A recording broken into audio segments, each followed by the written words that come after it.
Friends, हम लोग discuss कर रहे थे अरेस्ट में सेक्शन 41, 42, 43 डिस्कस किया था हमने। दो सेक्शन और भी हैं अरेस्ट से रिलेटेड। सेक्शन 44 में अरेस्ट करने की पावर मजिस्ट्रेट को भी दी गई है, एग्जीक्यूटिव मजिस्ट्रेट को भी और जुडिशियल मजिस्ट्रेट को भी। अगर या तो उनके जुरिस्डिक्शन कोई ऑफेंस होता है या उनके प्रेजेंस में कोई ऑफेंस होता है तो उन्हें अरेस्ट करने की पावर दी गई है। लेकिन एक डिस्क्वालिफिकेशन हो जाती है जुडिशियल ऑफिसर के पास अगर वो अरेस्ट करता है तो। जब वो अरेस्ट करता है तो फिर मजिस्ट्रेट जुडिशियल पर्पज से मजिस्ट्रेट फिर वो नहीं रह जाता। जिस अक्यूज्ड को वो अरेस्ट करता है उसकी संज्ञान लेने की न तो पावर उसको रह जाएगी, न तो वो उसका ट्रायल कर पाएगा। सेक्शन 45 में गवर्नमेंट ऑफिशियल्स को अरेस्ट करने की पावर होती है, जैसे पुलिस है, डीएम है, एडीएम है या और ऑफिशियल्स हैं। इनको अरेस्ट करने के लिए कंसर्न गवर्नमेंट की सैंक्शन लेनी पड़ती है। अगर स्टेट गवर्नमेंट का ऑफिशियल है तो स्टेट गवर्नमेंट की परमिशन लेनी पड़ेगी, और अगर सेंट्रल गवर्नमेंट का है तो सेंट्रल गवर्नमेंट का कंसर्न लेना पड़ेगा। इस कंटेक्स्ट में एक इंपॉर्टेंट चीज और है कि अगर किसी जुडिशियल मजिस्ट्रेट को अरेस्ट करना हो तो पहले हाई कोर्ट को इन्फॉर्म करना पड़ेगा, परमिशन दे न दे, मगर इंफॉर्मेशन जरूरी है। ये सुप्रीम कोर्ट जजेस association versus state of Gujarat 1991 के मामले में जजमेंट दिया गया है। अब हम टॉपिक लेते हैं how the arrest is made, क्योंकि अरेस्ट की कोई डिफिनेशन तो सीआरपीसी में दी नहीं गई है।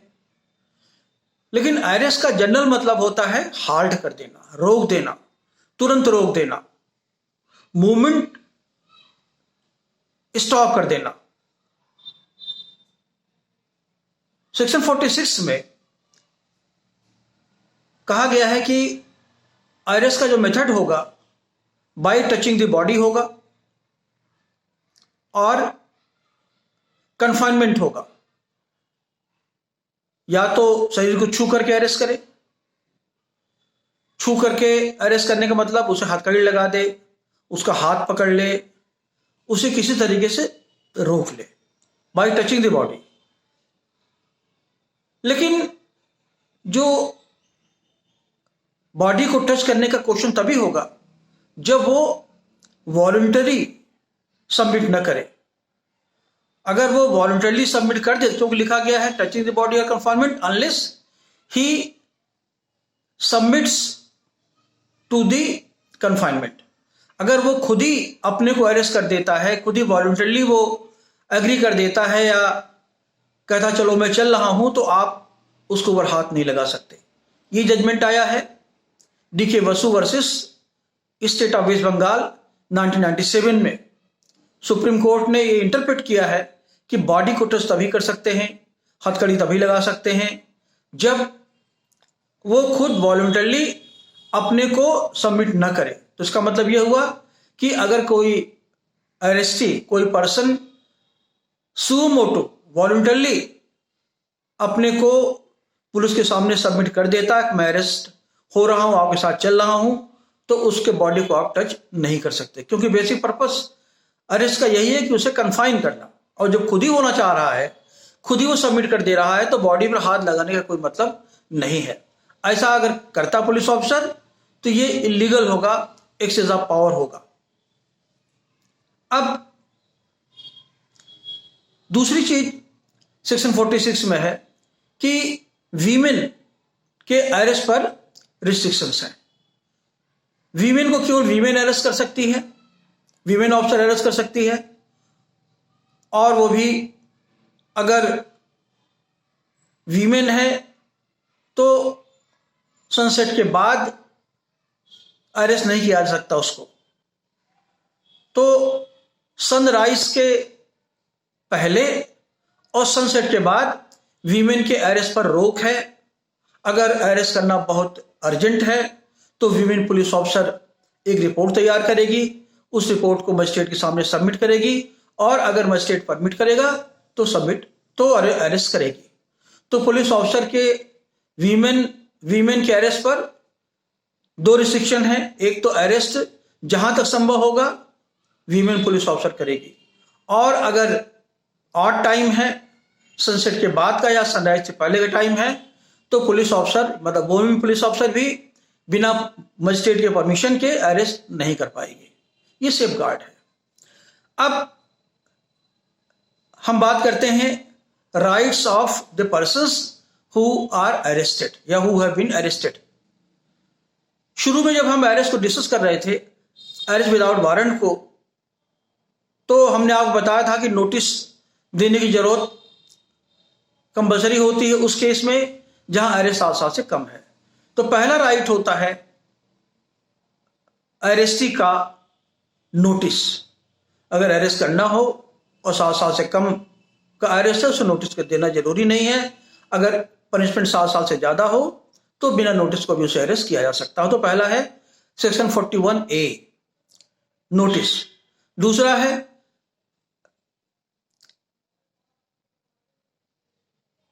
Control room. दूसरा है identification of the arresting police officer. Police officer से जो अरेस्ट होने जा रहा है उसका ये राइट है वो पूछे कि आप कौन हैं। इसलिए पुलिस ऑफिसर की ड्यूटी बनती है कि वो अपना बैज, अपना इंसिग्निया, अपना ड्रेस, अपना नाम उसको बताए जिसे अरेस्ट करना चाहता है वो। तो रूल यही है, डीके बसु केस में ले डाउन किया गया था कि उससे ड्रेस में होना चाहिए प्रॉपर, जब तक अन्यथा जरूरत ना हो। उसका पूरा बैज लगा होना चाहिए, उसकी पूरी पहचान होनी चाहिए। तो पहला है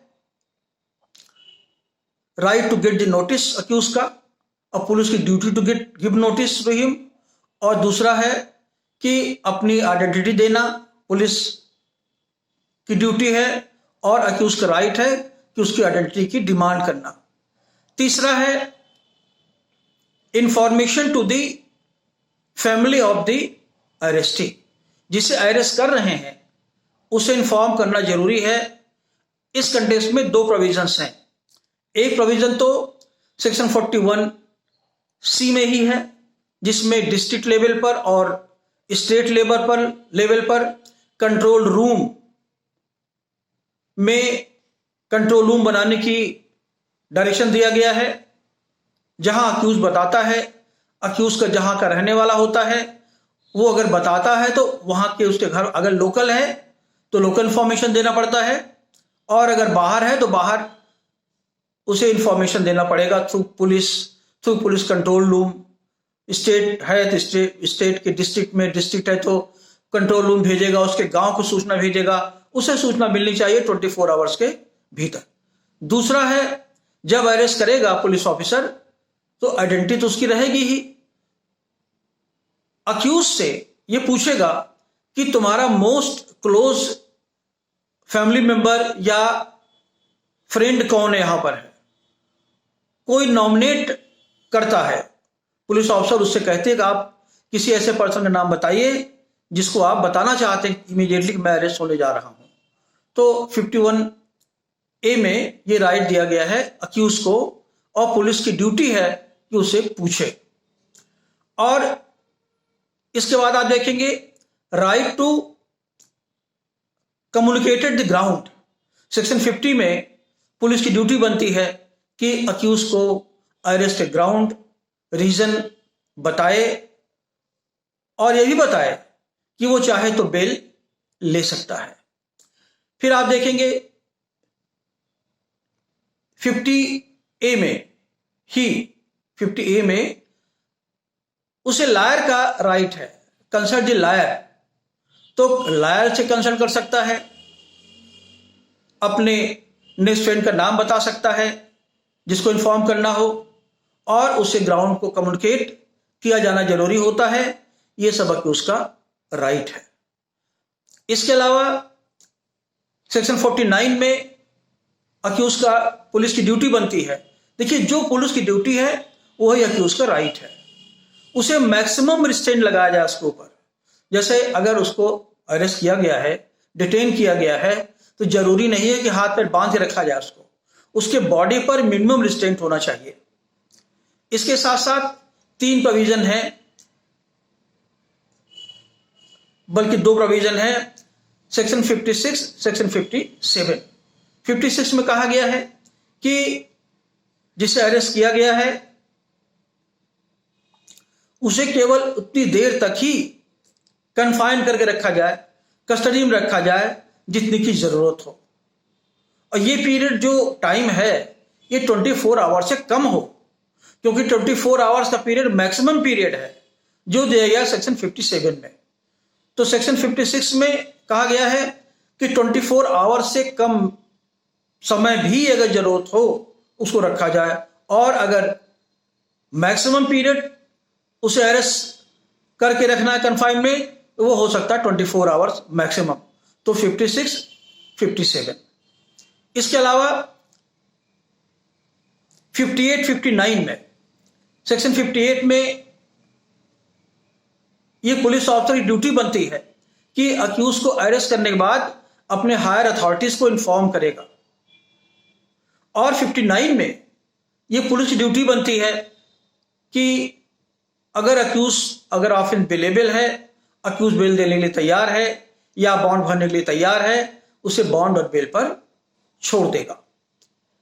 सेक्शन 60A में एक प्रोविजन इंपॉर्टेंट है जिसमें कहा गया है कि केवल अरेस्ट उसी मेथड से हो सकता है, उसी मोड से हो सकता है जो सेक्शन 46 में मेंशन किया गया है। अदर किसी तरीके से अरेस्ट हो ही नहीं सकता, और अगर पुलिस अरेस्ट करती है अदर मेथड से तो ऐसा अरेस्ट इलीगल होगा। अब हम डिस्कस करते हैं कि अगर पुलिस का अरेस्ट इलीगल है तो क्या होगा। अगर इलीगल अरेस्ट करती पुलिस तो उसे आईपीसी में पहला जो चार्ज बनेगा पुलिस के अगेंस्ट में पनिशमेंट का, सेक्शन 342 आईपीसी रॉन्गफुल कन्फाइनमेंट का बनेगा, रॉन्गफुल रिस्ट्रेंट का भी, रॉन्गफुल कन्फाइनमेंट का। दूसरा है सेक्शन 166 में कि लॉ के डायरेक्शन को उसने प्रॉपर फॉलो नहीं किया है।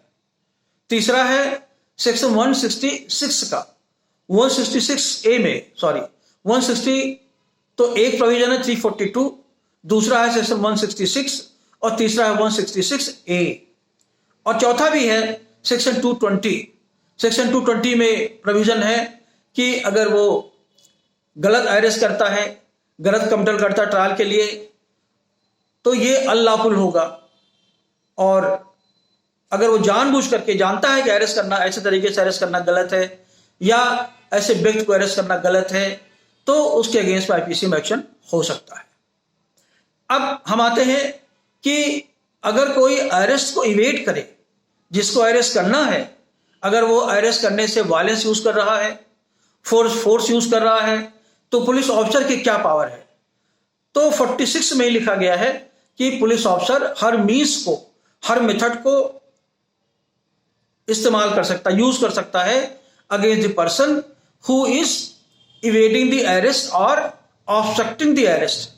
या तो कोशिश करता है, इंडिवर करता है, अरेस्ट को पुलिस ऑफिसर को ऑब्स्ट्रक्ट करने के लिए रजिस्ट करता है, या इवेड करता है अरेस्ट को वायलेंटली, तो पुलिस ऑफिसर फोर्स को यूज कर सकती है, मारपीट कर सकती है, पकड़ सकती है, गोली भी चला सकती है, लेकिन गोली ऐसी जगह चलाएगी जहां उस सीमा तक गोली चलाएगी जितना कि उसको पकड़ने के लिए जरूरी होगा।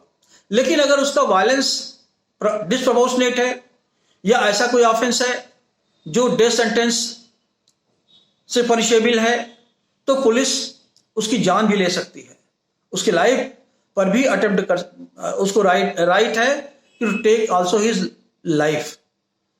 अब अगर कोई अरेस्टी, जिसे अरेस्ट किया जाना है या किया गया है, अगर वो फोर्स यूज करता है, वायलेंस यूज करता है, तो वायलेंस के लिए तो आईपीसी में जिस तरह का वायलेंस यूज करेगा, हर्ट करेगा हर्ट का, या ऑब्स्ट्रक्शन करेगा तो ऑब्स्ट्रक्शन का, और अगर कुछ नहीं करेगा, अगर केवल अरेस्ट को इवेट करेगा, ऑब्स्ट्रक्शन करेगा, तो सेक्शन 224 और 225 में 2 प्रोविजन दिए गए हैं जिसमें उसका पनिशमेंट और कन्विक्शन हो सकता है।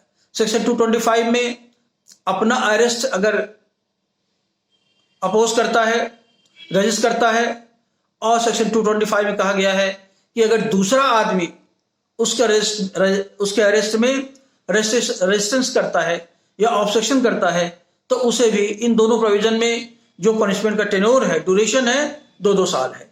तो सेक्शन 224 और 225 में अरेस्ट करने वाला अगर अपोज करता है अरेस्ट करने का, ऑब्स्ट्रक्ट करता है, इवेड करता है अरेस्ट को, उसे इन दोनों सेक्शन में पनिशमेंट मिलता है। इसके बाद फिर आप देखेंगे अक्यूज की कुछ और भी राइट्स होते हैं, जैसे rights of medical examination. Section 54 में ये राइट दिया गया है, और अगर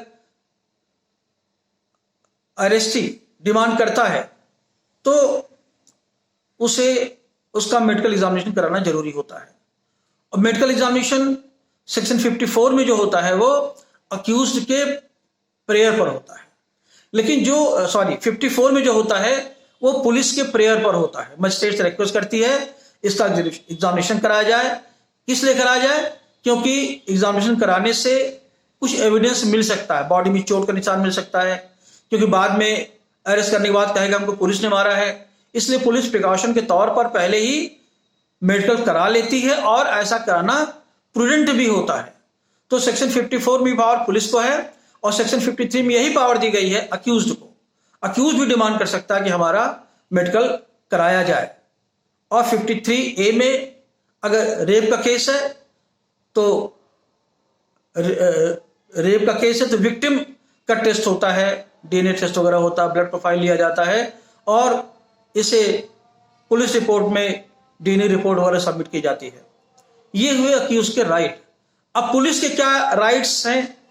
पुलिस का देखिए पहला राइट है सेक्शन 47 में, अगर अक्यूज भाग जाता है, एस्केप कर देता है, पुलिस उसे ढूंढने के लिए रेड कर सकती है, किसी प्रेमिसेस को सर्च कर सकती है। दूसरा पुलिस का राइट है सेक्शन 48 में, पुलिस भारत के किसी कोने में अक्यूज का चेस कर सकती है, पीछा कर सकती है, और पीछा करके उसे अरेस्ट कर सकती है। अगर दूसरे स्टेट में जाता अक्यूज भाग करके तो दूसरे पुलिस से वो रिक्वेशन भेज सकती है और उससे अरेस्ट करवा सकती है, और अरेस्ट करने के बाद उस स्टेट की पुलिस उसे हैंड ओवर कर सकती है। इसके बाद सेक्शन 56 में आप सेक्शन 50 सेक्शन मुझे नहीं याद आ रहा है, जिसमें अक्यूज के हेल्थ को केयर करना पड़ता पुलिस ऑफिसर को। मोस्ट ऑफली 54 में ये दिया गया है। और इसके बाद 54A में आइडेंटिफिकेशन है, और 60 में 51 और 52 दो प्रोविजन है। 51 में पुलिस सर्च लेती है, 52 में अगर कोई ऑफेंसिव वेपन वगैरह है तो पुलिस से छीन लेती है, छीन करके प्रॉपर कस्टडी में रखती है ताकि उसे मजिस्ट्रेट के सामने रखा जा सके। और सेक्शन 60 में ये पुलिस को पावर होती है उसे, अगर वो कहीं कस्टडी से भाग जाता है तो उसे चेस करके फिर पकड़ लेने की, अगर एस्केप कर जाता है तो उसे रिकैप्चर कर सकती है। ये राइट्स हैं पुलिस ऑफिसर के। और कुछ राइट्स हैं जो अरेस्ट होता है उसके, और खास तौर से पहला राइट बनता है सेक्शन 50A में। और जो राइट्स अरेस्टी को दिए गए हैं, मतलब जिसे अरेस्ट किया गया है, जो 51A से लेकर के BC-D में, D में दिया गया है पुलिस किसी लायर के सामने प्रेजेंट होने का राइट, मुझे हमारे वकील के पास ले चलो। और 50 में कम्युनिकेशन का राइट दिया गया है, या मुझे बताइए कि मैंने कौन सा ऑफेंस किया है और ये ऑफेंस जो किया वो बेलेबल है कि नहीं है। तो सेक्शन 41A से D तक और सेक्शन 50A ये जोड़ा गया है DK Basu versus state of Bengal के केस से, और ये सारी जो गाइडलाइंस दी गई हैं उसी केस की है। क्योंकि किसी को अरेस्ट करने के बाद कन्फाइन करने से आर्टिकल 21 में उसका जो कॉन्स्टिट्यूशनल राइट है वो अफेक्टेड हो सकता है। इसलिए पुलिस को काफ़ी अलर्ट रहना पड़ता है, रिकॉर्ड करना पड़ता है। हमने कल ही बताया था आपको कि अरेस्ट करेंगे तो भी रिकॉर्ड करेंगे, नहीं करेंगे तो भी रिकॉर्ड करेंगे।